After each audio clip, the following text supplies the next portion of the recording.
So do you just try and ride a horse a bunch of times to domesticate it? Something like that. What a fantastic intro you got going on there. Oh, there you go. You're live, by the way. Go horsey. Yay! All right. Hello everyone, and welcome to Low Volume Small Form Factor.net's podcast. My name is Josh Ramirez, aka Playful Phoenix, and also right now, aka Odinesis, as I'm actually now live on our Minecraft server. I am joined today by James, aka Confucius, aka still Confucius, or not James, John. Yeah, get it right. John. Yeah. And James is actually not here today because of the fact that he is in transit to the land of the rising sun, to Japan, which is super exciting, and we're totally not jealous at all. Slightly, at maybe. All. We're not jealous at all. So, in lieu of this fact, we definitely didn't want to keep delaying the podcast because we wanted to get this out. But we also, we're missing our third wheel, which is kind of a big deal. So we're gonna approach things a little bit different this episode. We do a variety of sort of live streams and game streams and whatnot, which have been pretty popular. So we're gonna do kind of an informal rendition of that here, where we're both gonna be kind of shooting the breeze or on the Minecraft server right now. We'll also be talking through a little bit of some of the newsworthy things that we've covered. We have a few news posts that we're going to work through. There was also a recent announcement by Corsair of a computer, of the One, which is sort of interesting. I'm sure we'll be able to talk about that. And then John himself actually posted a couple rants in the span of the last few weeks, which I'm interested in talking about. So I'll basically be pegging questions and giving him the opportunity to rant in real time. Woo! Not just over text. Yeah. I don't know if I can do that. So if we're doing these things and we're like complaining about being attacked by zombies and skeletons and creepers and stuff like this, then just understand we are on the Minecraft server. It'll be which is available to gold subscribers. Interesting, to say the least. That's right. Available to gold subscribers, so you should consider contributing and supporting us. And joining us on this but yeah, other than that, I mean, look, it's even got our logo. I'm just going to try and figure out. This is true. I logged in. The first thing I saw was like a gigantic Impossible Cube logo, which I was very happy to see because I think our logo is pretty cool, personally. Yeah, that was Jordan's doing that one. Oh, really? Yeah. Oh, hat tip to Jordan. All right, so while I look for a tree to get wood, go punch a tree. I look for a tree to. Yeah, I'm gonna go punch a tree to acquire wood. Yeah, I get the feeling this one's not going to be up to our usual high standard of keeping it clean, if you know what I mean. High standard. Oh yeah, that's right. We've got locomotive here. High, relatively speaking. Anyhow. So, all right, so we're on the server. The first thing I want to sort of talk through while I try and not be killed by zombie. Oh my god, I'm being chased by zombie. Help me. I'm trying. Dear It's God. a little one. It's a little one. It's like, I just hate these ones. Now I'm on fire. Yay. It's a little one, but it has gold armor. Yes, and they're also Look behind you, behind you. Hey, I'm getting attacked by everyone. Anyhow. All right, thank you for that. I'm just gonna let you deal with that. Yeah, I've got diamond armor. I'll take care of them. Okay. There's a lot of gold armor. Thank on you the for ground solving my problems. Anyway, job. I'll be right there. So, the first thing I want to talk about, just because it's kind of at the top of the stack in terms of news, and this is actually something we covered, was actually a storage announcement, which, per normal is kind of my jam. Unfortunately, it was a kind of a disappointing storage announcement. So I believe you wrote the post on this. BioStar a little while ago announced a few new M.2 SSDs. Yep. Specifically, they launched the M200 series, which sounds like kind of neat and interesting and has the potential to be performant. Unfortunately, that's not the case, and there's actually only two storage sizes. 120 and 240 gigs, which I think we can all agree is a joke. Yeah, Like, and contrary to its name, it's not 120. Yeah. Contrary to its name, it's not 100 times faster than M.2. I mean, it's great to see another player into the market, but I mean, it's just another generic M.2 SSD, really, isn't it? And that's really the problem, right? Like a year ago, I think it would have been more exciting and interesting because there weren't that many M.2 drives available, period. But now we have a glut of options, and what's really going to distinguish is, is this a really good value? Is this a really good performant drive? Does it have lots of storage? And I just died again. And it has literally none of those things, right? 120 turn 40 gigs. The performance characteristics are not meaningfully different from really any other budget options, period. And then price-wise, I'm trying to remember. I don't even know if they announced. Not when I posted. Do you know if they announced the price for this? No, not when I posted the article. There's no MSRP announced. Yeah, and okay, it's got a Marvel controller, but the speeds aren't terribly interesting. The lower capacity drive, the max read speeds for both was just over half a gig. The max write speed for the 120 gig was 380 megabytes per second. The 240, of course, more chips, so that goes up slightly to 410 megabytes per second. But we're still, these are still rudimentary and kind of, frankly, boring. Pretty much, to say the least. I'm not excited. Standard SATA drives. Okay. I mean, that's the thing too. Like, there are SATA drives that could beat this. Like, it's kind of sad. I mean, yeah, it's great that they're trying, but yeah. Yeah, this is our message about Start. Thank you for trying. Try harder. Yeah. Focus on the releasing that AM4. Yeah. Focus on the Zen ITX motherboard, and the M.2 stuff can wait. Or more straightforwardly, like, release products that provide features that aren't provided by the market, or at least don't have many things that are provided by the market. I mean, that's why this is boring, right? Like, this is a solved problem. You want a cheap or cheaper M.2 drive. There are plenty of those. That's not what we're missing. What we're missing is high capacity or high performance at a reasonable price point, and this is by definition neither of those things. So unless it's like stunningly inexpensive, which of course it won't be because M.2 is a new enough medium, and like, why would they? Yeah. There's just nothing to distinguish it as being interesting from anything that isn't already available. So yeah, that's sort of a shame, but say lovey. I think one word could sum up this launch, and I didn't put in the article, but I really should have. The word is meh. Yes. It is indeed very meh. All right, so we can move on from that one. The other bit of news that we had was another announcement, this one by MSI, this one being a lot more interesting. Oh my goodness. It's so pretty. Obviously, it's so pretty. So obviously Ryzen has risen. At least the 7th series. They've announced the 5 series that's coming out in sometime in April. I forget exactly when, but reasonably soon. Now, this is a brand new platform, which means it has a new chipset, which means it needs new motherboards. And so we've been seeing, as motherboards are being announced, I have to say, I think we can all agree that the vast majority of them have stuck to the ATX form factor, which is naturally sort of a disappointment for us. Facepalm. However, one of the exceptions to this, in the best possible way, is one that MSI announced very recently, called the B350M Mortar Arctic. And the reason that this is so interesting to me, at least, is because I just love white motherboards. I can't explain why. But I just think they look really great, especially monocolor. It's so different. I love monocolor motherboards, honestly. And this is like a gorgeous, just absolutely gorgeous version of this. So it's got a white PCB, pretty much everything on it, from the caps to the slots to the heatsink on the chipset, like all of it. Pretty much anything they could meaningfully control the color of, they made either white or black as a contrast. And it's micro ATX, so I mean, it's admittedly not ITX, which would have been ideal, but micro ATX, there are plenty of enclosures that are well within the bounds of being small form factor that support micro ATX. That also allows you to have multiple graphics cards. That allows you to have more memory, right? All the benefits ascribed to having more room to put more slots and sort of provide more area for that platform. In terms of pricing, at the time that we reported, MSRP was not quite known. When you're looking at the features, this is a pretty high-end board. It has most of the features that I can think of. It had a M.2 slot. It supports memory speeds up to 3200 plus. It supports overclocked memory. I'm just trying to take a look at the I/O here.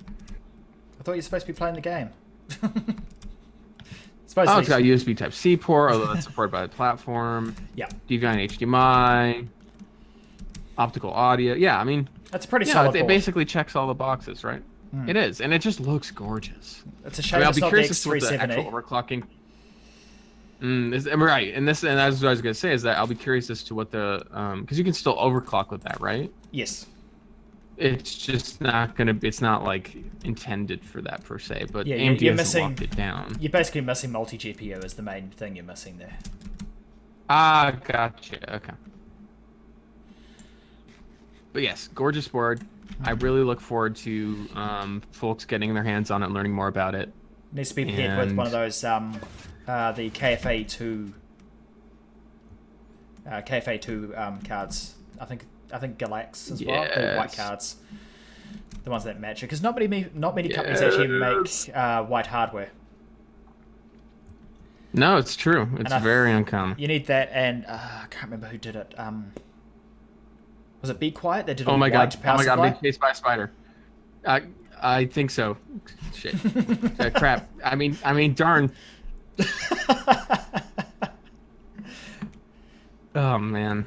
You know, okay, so during a review for a certain product that I will be posting in like a day or two. Which I'm excited for. Yeah, I'm very excited for it. One of the criterion was to test the VR performance. I borrowed a VR headset from a good friend of mine, and and we played Minecraft, because there's a Minecraft you can play Minecraft. There's a version for it that supports VR, right? Yeah. And it was a delightful experience, and it made me think, like, one of the scariest moments I've ever had when playing games is in a totally dark room with like a dark and dreary theme pack, and the brightness set to low, going spelunking in a cavernous area on hardcore, where if you die, you lose everything, right? Yeah. That is a terrifying experience. And so now imagine that in VR. Like, I would crap my pants. But I want to have that experience at least once. Each to their own, I suppose. Oh, man. That's not something I'd play. Well, maybe I'll bring that VR headset. I have a heart condition.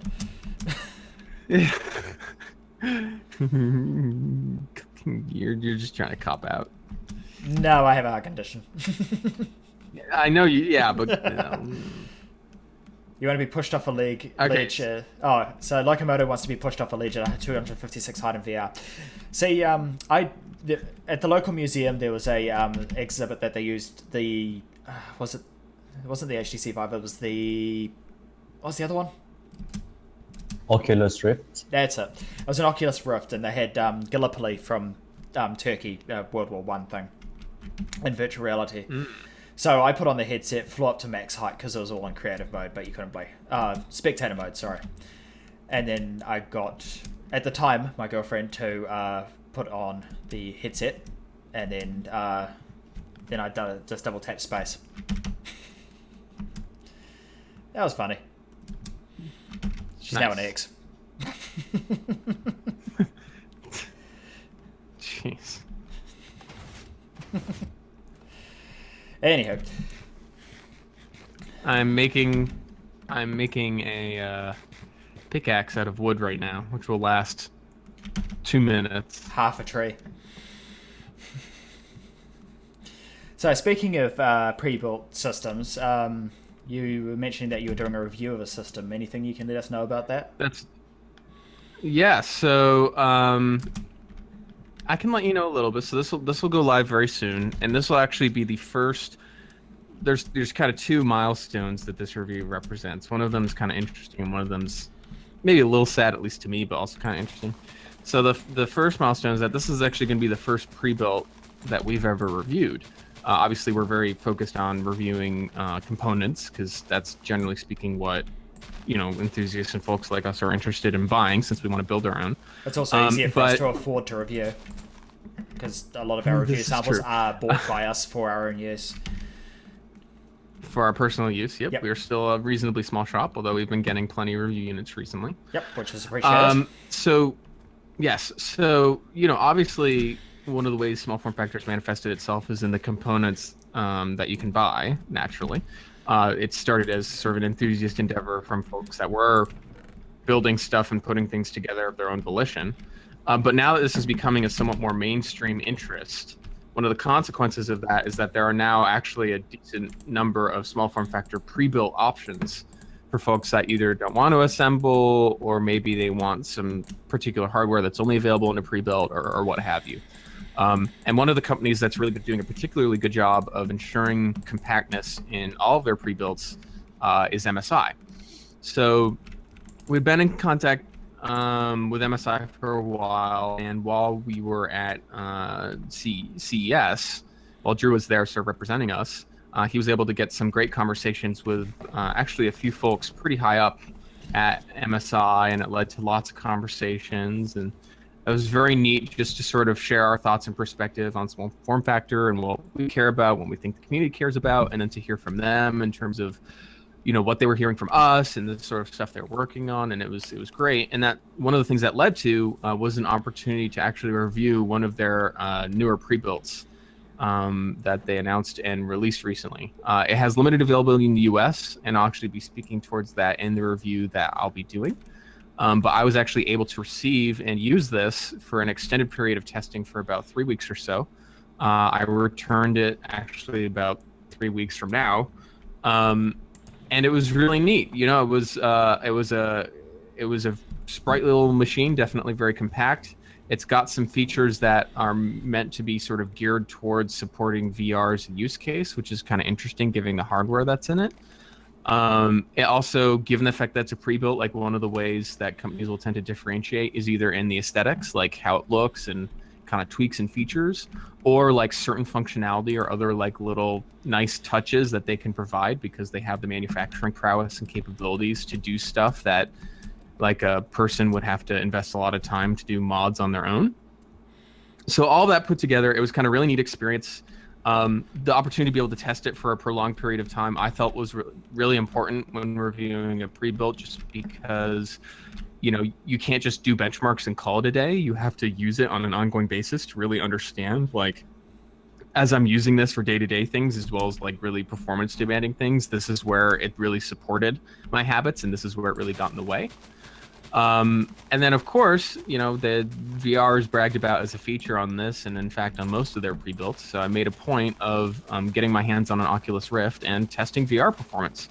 And I did that not just in terms of just trying it on and tweaking with settings and getting a sense as to whether or not it was playable and smooth. I actually was able to do some crowdsourced testing. I brought this and the headset into work one day. I work at a local healthcare startup, and I got a bunch of folks from across the spectrum.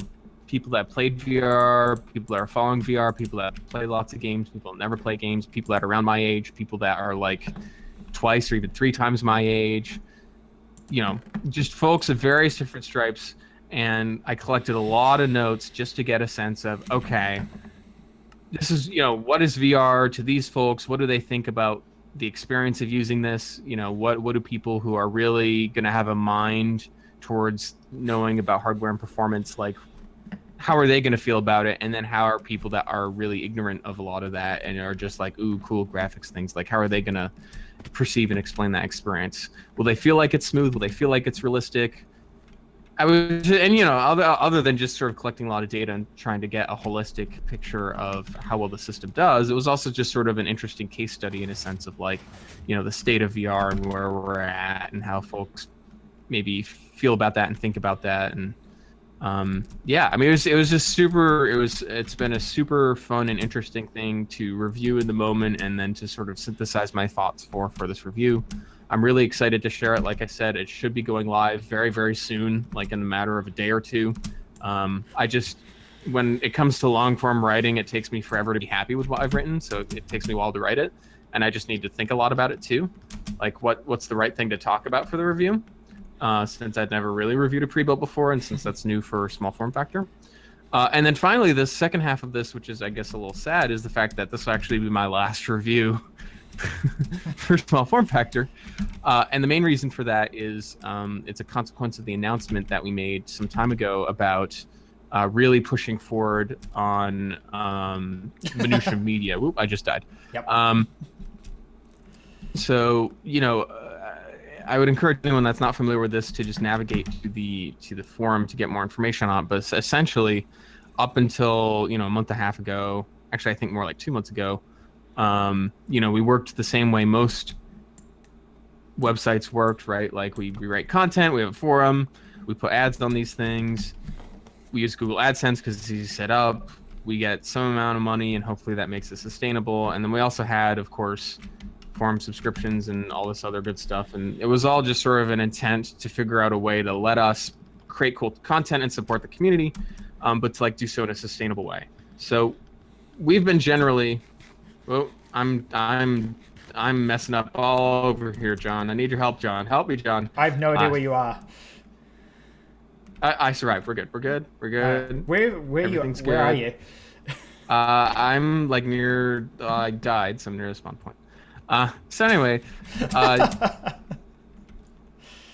as a tiny organization, we're really struggling because it's hard to make meaningful enough revenue that you can cover expenses, especially as they're growing, as we're becoming more popular and more people are. You can fly? Yeah. Is that a mod? No.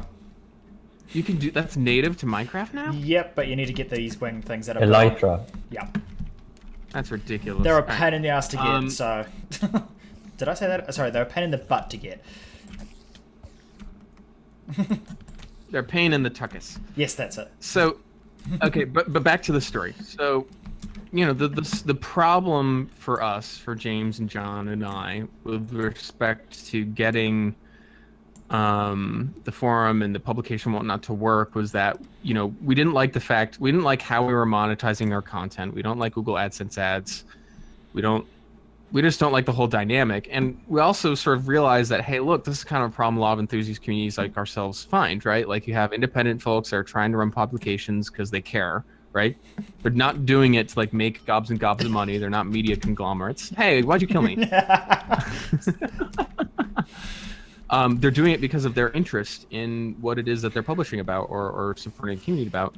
But there are not really many ways for those people to sustainably support those in positive manner, right? They have to blanket their stuff with ads. They have to do kind of unbecoming things or things that undermine their content or their independence or their community or whatever, just to make it financially feasible. And that kind of sucks. So our first problem to solve was, well, hey, how do we solve this for ourselves? And what we decided to do was to move towards a model where instead of relying on generic crummy tracking ads, we would actually reach out and partner. Sorry? I said ooh. Ooh. Yeah. Ooh. We would actually reach out and partner. Yeah. We'd actually reach out and partner with vendors and companies directly. And so we would be able to create partnerships and sponsorships that were only with those companies that provide products or services that we felt were A, good, and B, actually germane or useful or valuable to our community. And then we would ensure that the content of those and the creative aspects of those would actually complement the content we're making rather than pull away from it, right? So as much as is possible, just as how I think podcasts have demonstrated a really solid model for allowing for sponsorships to be A, really productive, but B, also not ruin the experience of listening to a podcast. I think podcasts have been one of the better mediums and have done a better job of this. That we kind of want to bring that, but to our publication and to our forum and to all of these things. So as a consequence of this, what we did was we pulled out of, small form factor .net and small form factor forum and low volume. We pulled out a new organization from this called Minutia Media.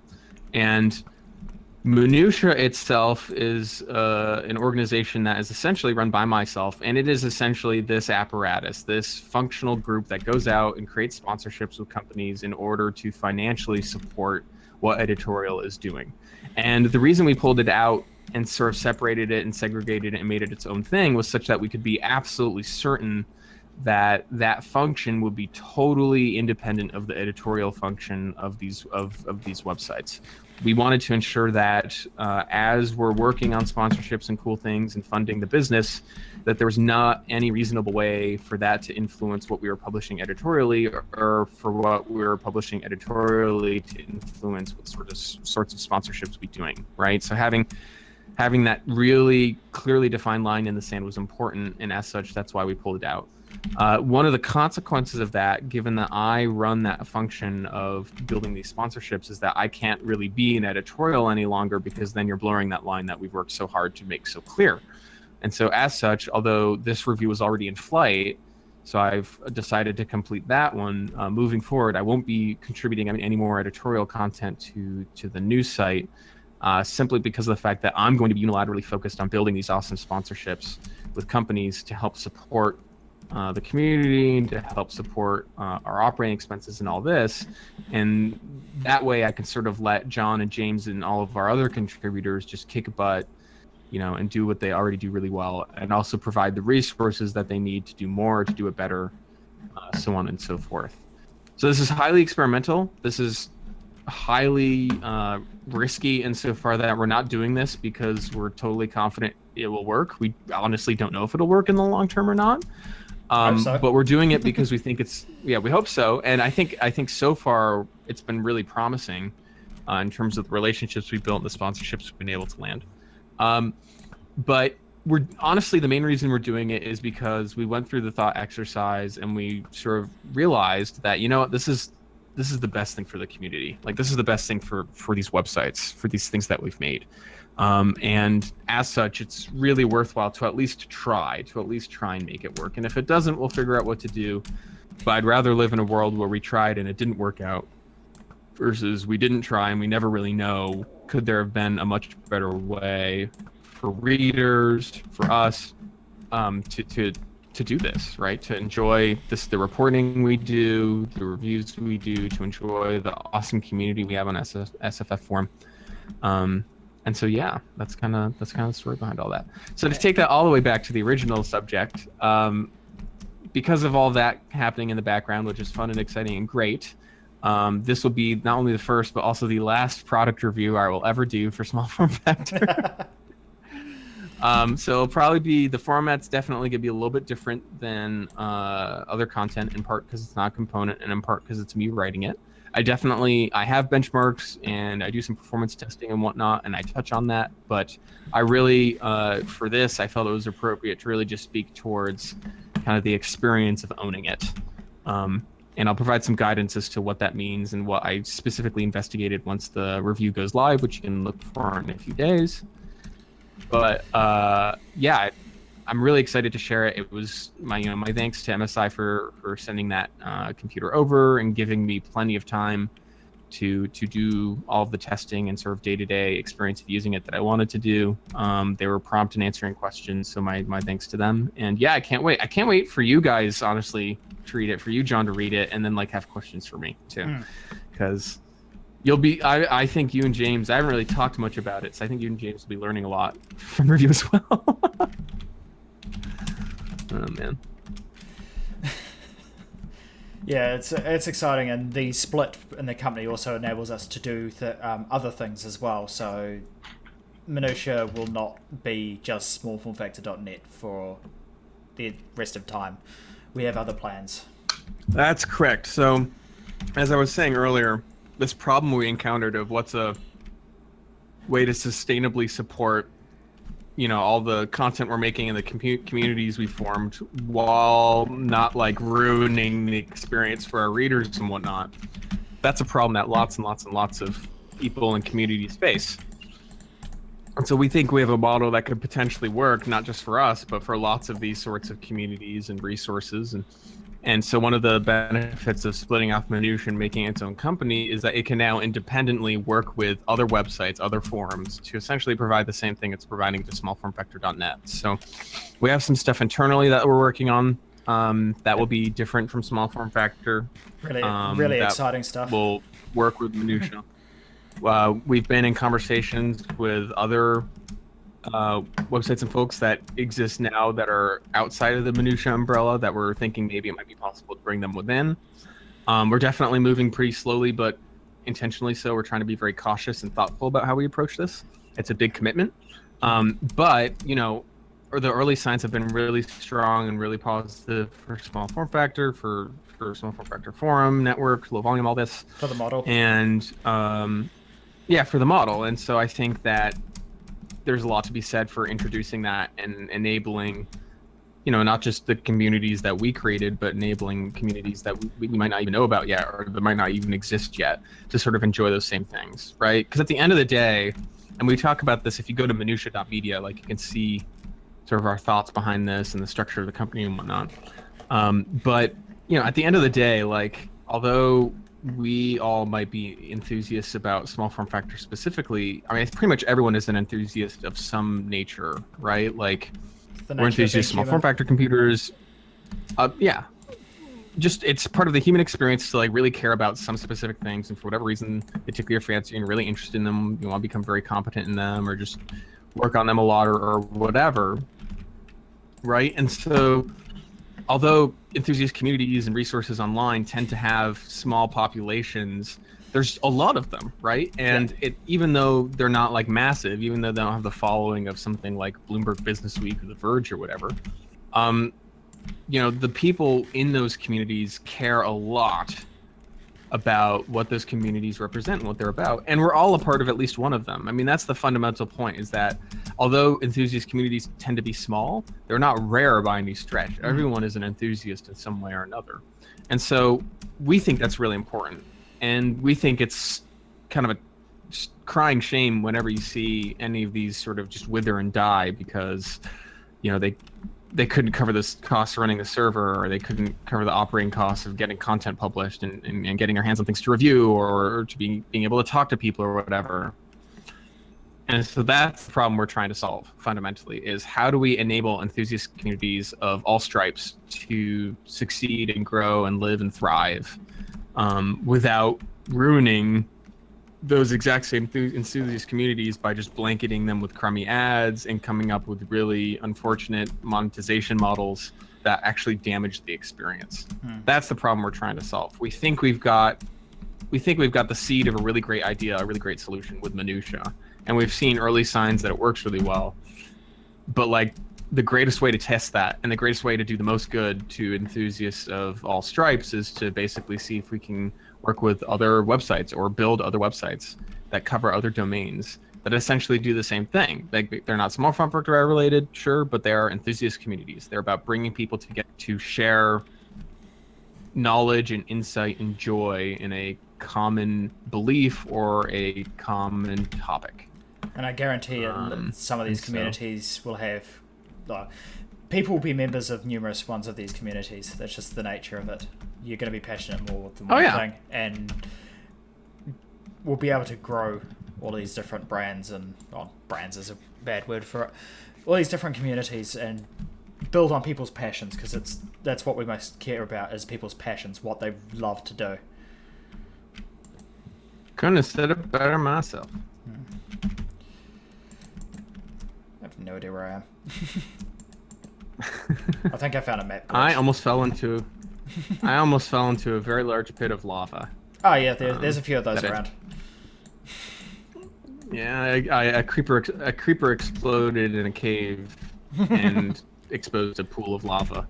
That was toasty, exciting / mildly toasties. Yeah, that's one word.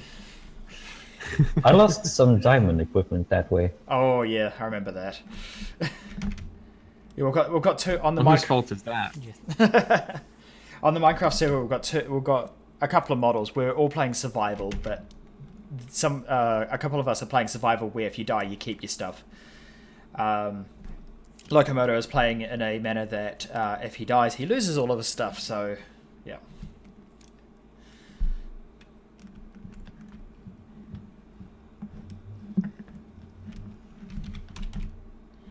Yeah, I've got some serious ping going on over here. Sorry. No, you're good. All right, so the last thing I want to make sure we talked about is not news related per se, but it is stuff that was published by us a little while ago. It was actually two things that were published, and they were both rants. They were both rants by you, Jeff. It's my token thing. I like to complain. It's your token thing. So I'm gonna let you talk about what you're ranting about and why you're right, and then I'll always give right. some time for us to laugh at you, and tell you why you're wrong. So Oh, go it's ahead. like that, is it?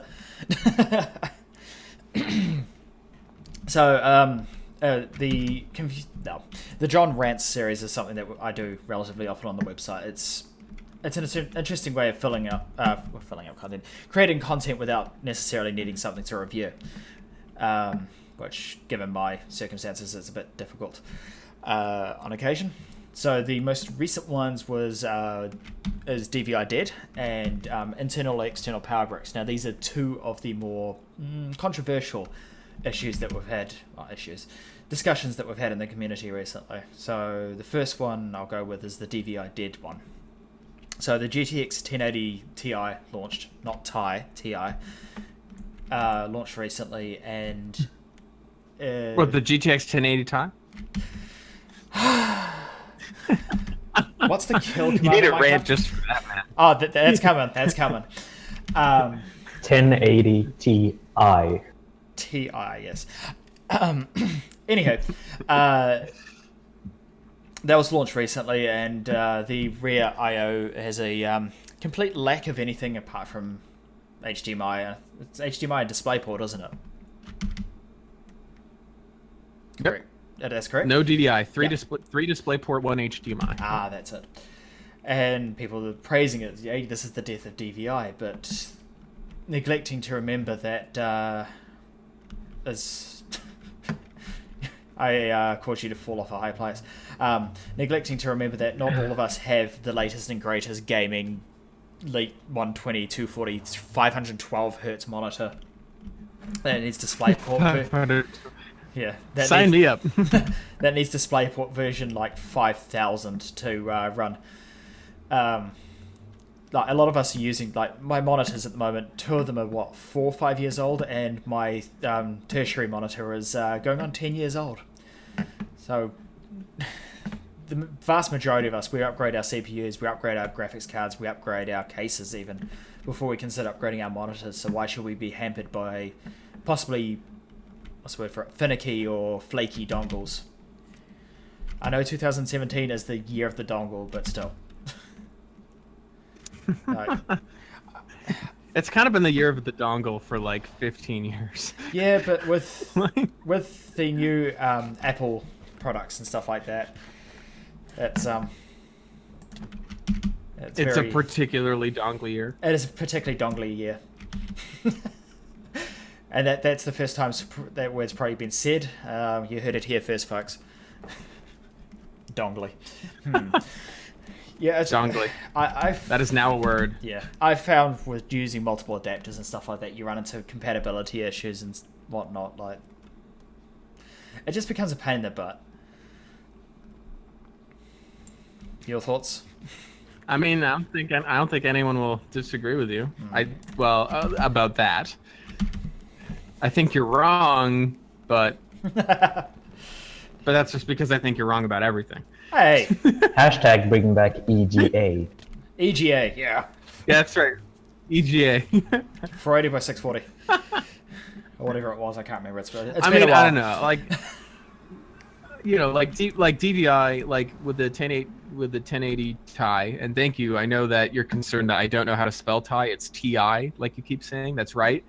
TI is how you spell Ti, but the 1080 Ti, it comes with a not a dongle, I would say, because a dongle has like a cable or whatever, but it comes with an adapter such that you can turn, I believe, the HDMI to DisplayPort. So I'm correct. Yeah, HDMI to DisplayPort. HDMI to HDMI to DVI. Yeah, HDMI and DVI pretty much pin compatible. Right. So given that the 980 Ti had DVI and the 1080 Ti doesn't, like, they were nice enough that, okay, we'll provide an adapter such that 1080 Ti can turn one of those ports into DVI because maybe you need DVI, whatever. Now, it wasn't, I believe the issue that some folks are complaining about was that it wasn't dual link or something, but like that's such a minority of people that, like, I don't really care. So I don't know, like, my concern is that DVI is old, but B, Some it's might. such a large and inconvenient freaking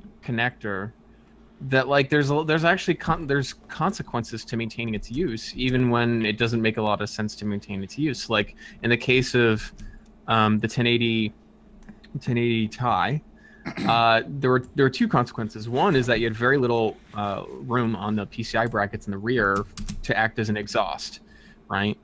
Which, I'm not going to say, wow, it makes a profound difference in the cooling performance of it, because I highly doubt it does, but it's still a consequence of the design, right? Like less room for an exhaust means you're putting more of a constraint on the airflow. You're restricting the airflow means the cooling performance is going to degrade.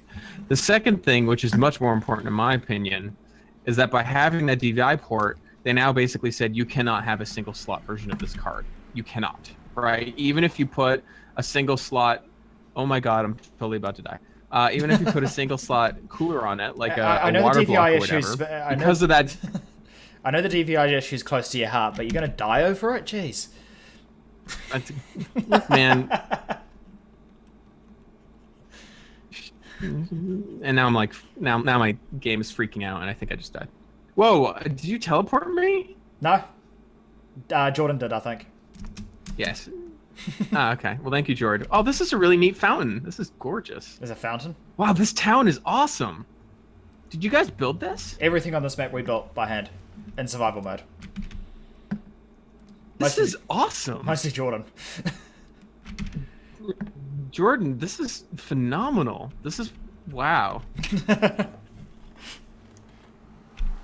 Okay, well, let me enjoy this. That's a lot of cows. That's a lot of cows. All right, but anyway, back to my important point I was making. So, the consequence of having DVI on the 980 Ti was the fact that you could not have a single slot design, which of course tons of people would want, right? Like this was the highest performant card. You could put water, if you wanted to water cool it, you put a EKWB block on it or something, right? But now it's still not single slot. You can't. It's literally impossible to use a single slot because angle grinder. And right, but that is not a reasonable solution to this problem, right? So, like, which can we honestly say is more harmful? The fact that you're now forcing a use case that lots of people in that price segment would actually want is now no longer possible, short of using an angle grinder, or for the people that aren't quite in that price point, but for some reason buy like an adapter that they're never going to see anyway. Like, to me, the proper compromise is pretty clear. So I'm happy they made this change. I think it's a positive change. I think it's a positive change. I'm not saying that DVI should dial together, and I think that for dual slot design cards, it makes sense to keep it because you're not really losing anything, especially if we're talking about open cooler cards that aren't trying to vent out of the back. Like, just include it because why not? But when there are consequences to the functionality or the design as a product of the fact that you're retaining that DVI port, I would argue that you should get rid of it. I would argue that it's really hard to justify, and you probably should just scrap it because the worst case, you have to use an adapter, and that's really, that's really not a big deal. Yeah. I can't remember who brought it up in the forum, but someone brought up a very good idea, where for the meantime, keep DVI on the mid to low range, and the high end can drop DVI because if you're paying $1,000 for a graphics card, more than likely you've got a relatively recent monitor. I agree. I think I would 100% endorse that approach. I think that's completely reasonable. I think that's pragmatic. Whoa. Yeah. Yeah. Fire. This is a. Yep. Boom. Nope. I think you're about to die. Nope. I believe Drew was the one who put forward the Ow. high end and Jordan, budget cards. Help me, Jordan. Yeah, there was a lot of creepers walking out of there. It's probably because we've got 3 players in one spot. They're going to spawn a lot more. All right, I'm standing still. But yes, I agree. I think that's an awesome approach. I would endorse that approach. 3 stooges. And the other rant that I put forward was 1 second while I remember. You gave me 10 diamonds. The internal and external power supply debate, where does external power brick take? Should that be counted towards the volume of your system if we're just measuring complete volume. Okay, so what did you say to this? I'm curious. I said to this that I don't agree that it should count, because then we should start counting what the monitors, the keyboards, the mouse, the power cable, the power board, the power connector, the house. But to be honest, my main opinion on this is, why do we care? We should be building the system that we want. Okay. And that best suits our use case and our environment, not going for pure smallest volume. This isn't. I agree with that. This isn't an EP kind I of disagree deal. with your. I disagree with your first one, but I think I agree with you on that. That's Screw you too. I'm Right. agreeing with you. Yeah, not in full though. Where are your sheet with a flaming arrow? No, I was just gifted 10 diamonds that are very valuable. Now I need a crafting table so I can make armor. Do you want keep inventory on? Sorry? Do you want the keep inventory on? So if you die, you keep your I stuff. don't know what that is. If you die, you No, keep stuff. of course not. Okay. No, don't turn that on for me. I don't want that. Okay. That's cheating. No, it's not. I Yes, say that. it is. I say that because I play with keep inventory on. I say it's cheating. Exactly. It is cheating. See, a majority has spoken, cheater. The majority. Jordan plays with keep inventory on, so that's 50-50. Admin magic. Yeah. Anywho, your view on the matter? So I agree. Again, I agree with you on the broader and the more important point. So this is almost kind of a moot thing to say or a point to make. That being said, so when we're talking about the size of a computer, right, for relative comparison, that's honestly the only reason why we talk about it, right, is for relative comparison, right? I think it's understood that people are talking about the computer, not the peripherals that are connected to the computer, right? The electronics that allow logical operations to be performed such that you can get your work done or play the game you like or whatever. Okay, great, right? Also A monitor is stands here for peripheral, a dodgy mouse things. is peripheral, a keyboard is a peripheral, right? Like, okay, so you can have a separate metric where you take into account the size of all those other things, and that's totally fine and dandy. You do whatever floats your boat. But when we're having the conversation about a computer, like we're talking about the size of the computer, the silicon and electronic bits that do the work, that do the thing. Okay, great, sweet. All right. So I think that's a straightforward point to make. I think most people would agree. Yes. So from there we go, okay. So when you're comparing the size of a computer, you have to compare sizes of equivalent computers. So the computers need to functionally do the same thing, right? So if I'm comparing computer A and computer B, it doesn't really make sense if I compare computer A and computer B, but computer A has no storage, right? Because then computer A is not a computer. It can't work as a computer. It doesn't function, right? They're not comparable. Mm-hmm. So if you're comparing computers, and we're only talking about computers, not the peripherals, then you have to talk about what they need to function, right? One of the things that a computer needs to function is a power supply, right? Like if I compare two computers and one of them, if I compare two computers and both of them have external power supplies, but like I compare one of them and one of them I include the external power supply and the other one I don't include the external power supply, like that's clearly an unreasonable comparison because I can only turn on one of those two computers, right? So that does not make sense. So, yeah, but at what point? My argument would be that you are good. Continue. So my point would just be that, like, if you're comparing computers, you compare computers, right? A computer that you can't turn on is not a computer. It's a lump of metal.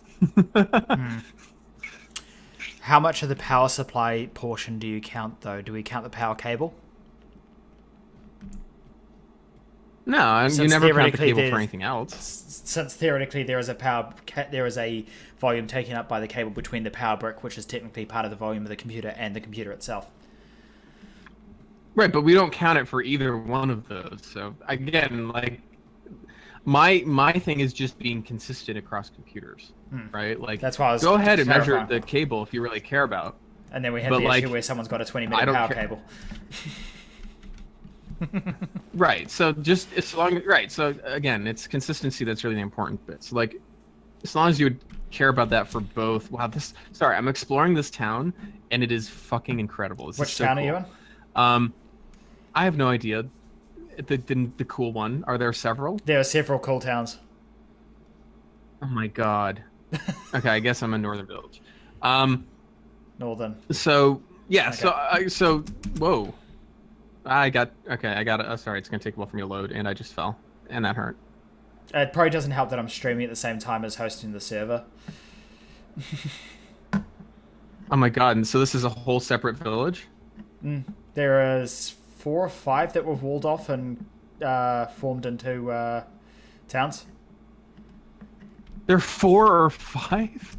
Yeah. Oh, you should have seen our creative map. It was amazing.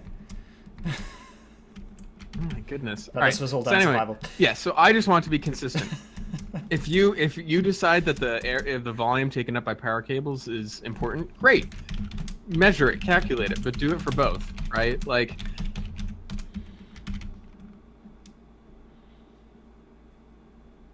but like with power supplies, like you don't have a computer if you don't have a power supply, and it's also not really fair to say don't count it, insofar that clearly you're just biasing an advantage towards those that externalize it because you cannot count it, and that actually affects the volume. Like if I don't count power supply volume for a build that has the power supply internally, then it literally has no effect on the volume, even though it has a profound effect on the usefulness of that computer, because That's a valid point. you can't use it. It's not a computer anymore.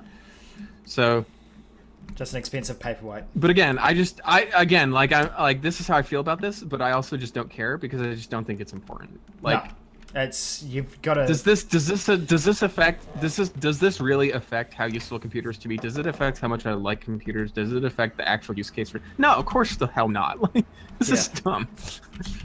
Oh my god, this wall is so cool. How have I never been on the server before? The server is amazing. Well, you're welcome. This is gorgeous.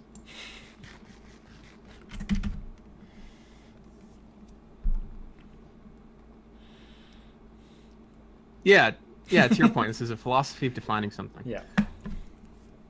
So reasonable people can disagree, as well as unreasonable people in the case of John. Hey, I'm coming around to your viewpoint. I'm giving you a hard time. I know. So you know, I think we completely agree on the thing that is way more consequential and important, which is to say that like what really matters is figuring out what is most important to each individual person. And once you do that, just focus on that, man. Like you can compare volume and do this exercise if you really like, just know what you want and then build that. What really matters is single slot. And yeah, single slot half height graphics cards. That's right. All right, I want my single slot half height Titan. Where's my single slot half height Titan in NVIDIA? Or any single slot NVIDIA cards. Well, they don't make them single slot, but like Yeah. NVIDIA will never do that because they have no reason to. But like board providers can, and like again, like actually going back to the DVI point, you can make a lot of them single slot just by putting a water block on them and calling it a day. Oh, look at that! Here's the map. Oh my goodness! And you have a pathway between the two. This is. There's also a nether. I'm sorry. System. I know that to my listeners this is probably ridiculous, but like holy crap, this is really cool. Wait, and there's a third town? Hold on. What's this one in the middle? Or is that a house? Is it white? Yeah. That's the bone house. The bone Jones mansion. Village. Yeah. That's just a house. I built it entirely out of skeleton bones.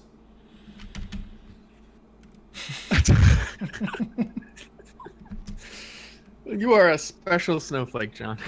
Hey, it looks good. No, there's quite a few villages that aren't on that map too. Plus, I'm in the process of repurposing a massive mansion quite far north. I see.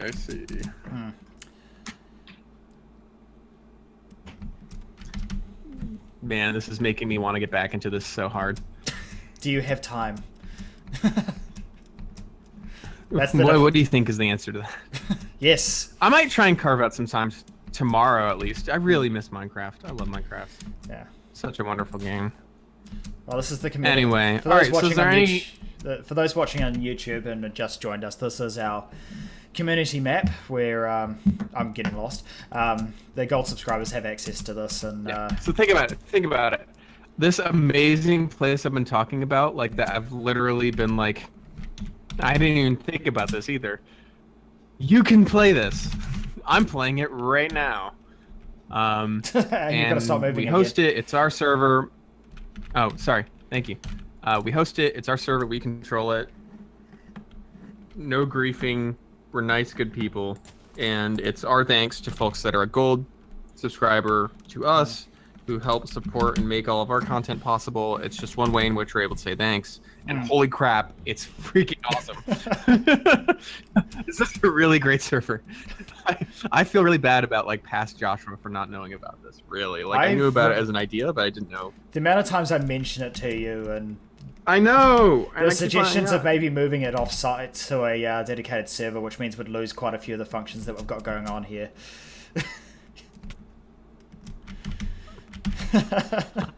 Oh boy. Boy, oh like, boy, oh boy. This is really cool. I'll put it this way. On top of, yeah, as Jordan just said, on top of this being a cool map, we've also got link up with the gold sub only IRC server. And during podcast recordings, that's right. So you can actually chat with people on the IRC. Yeah. It's and beautiful. vice versa. You can literally so be playing Minecraft. Or good.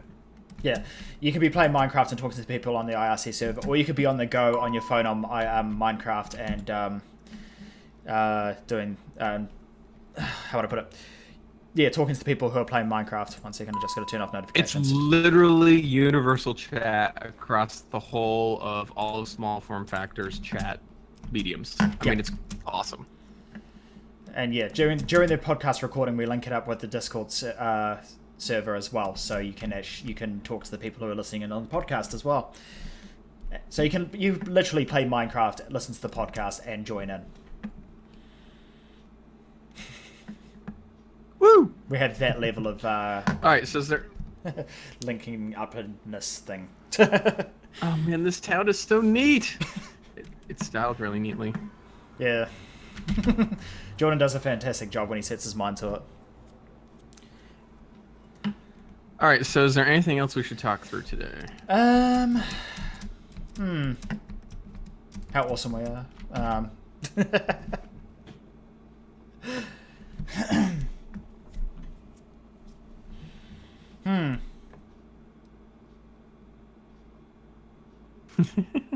don't know.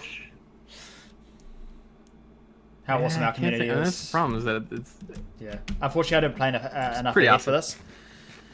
Fun, so... Normal service will be resumed next time. This is correct, and for folks that are unaware, James is not with us, and that's intentional. He is in transit. He's going for an extended stay in Japan. The lucky son of a gun.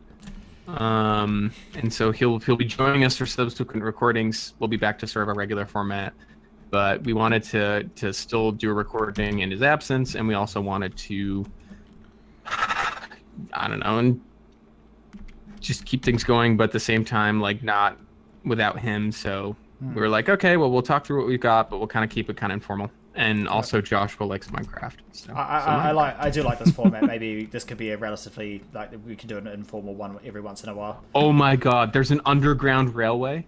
Yeah. This cannot be real. Oh my God. Yeah, that one's my doing. doing. Hold on, I'm getting in. It doesn't go as far as you think it does, but Wait. It's a work in progress, like everything else on the server. And it's automatic.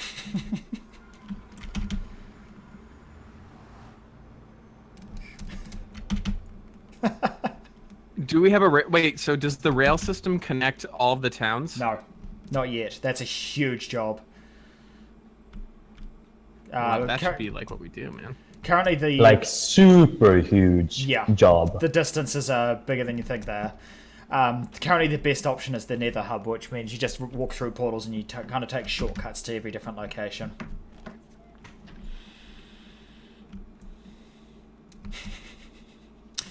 Anyhow, podcast. So given that we also, George, you gave me like 30 cooked chickens. Thank you for that. Yeah. We try and get the people when the first time you join the server, we try and give you a bit of a heads up because a lot of the areas that you start off in we've played in before, so the difficulty is a bit higher. There'll be more bad zombies and bad mobs and stuff like that. Oh yeah, we've got a auto cooking chicken farm in the West Village. That's a thing. I think the chests are literally full of cooked chicken. So how do you get out of a cart? Left shift. Ah, there we go. Thank you. Change tracks. Switch to release. I'm not sure where I am. You're in the original village. Yeah. So that you do connect the towns. Oh my goodness. Yeah, there's only 2 that are connected. Gotcha. Yeah. There are other villages. Holy like one of the cow. villages I'm working on at the moment is literally 2 elytra flights away, which is. Can you teleport me to you? Me. Don't remember the command. Okay, well, No, there we we're go. working. Oh, I think. Yeah, Jordan did it for me. So, thank you, George. So, is there anything else we want to talk about, or do we want to close the recording now, or I how think do we want can to do close this? the recording now. Why not talk about All right, EK water blocks? I don't know much about them. Like which one in particular? Well, I was thinking about the new terminals that I released. Why don't you tell us about them?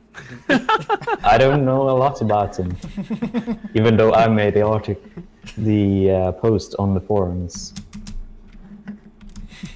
Okay. So for all of our listeners, there are new EKWB terminals that are apparently interesting, and we would suggest you learn more about them. Check out the We would also forums for suggest- more. We should, yes. Look Yeah. for the forum thread on this. I'm sure there are plenty of links that will take you to the appropriate information to learn more about them.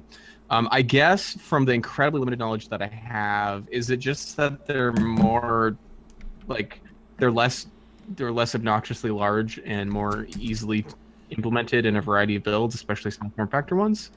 They rotate. Okay. Ooh, that is nice. And they like are that. very slim, so you don't add a lot of depth. So you can keep it more single slots like. That I think we can all agree is good news. I think the people for the ethical treatment of animals probably would have had an issue with what I just did. I may have slaughtered a few animals. Sorry, I'll try and keep the stream PG.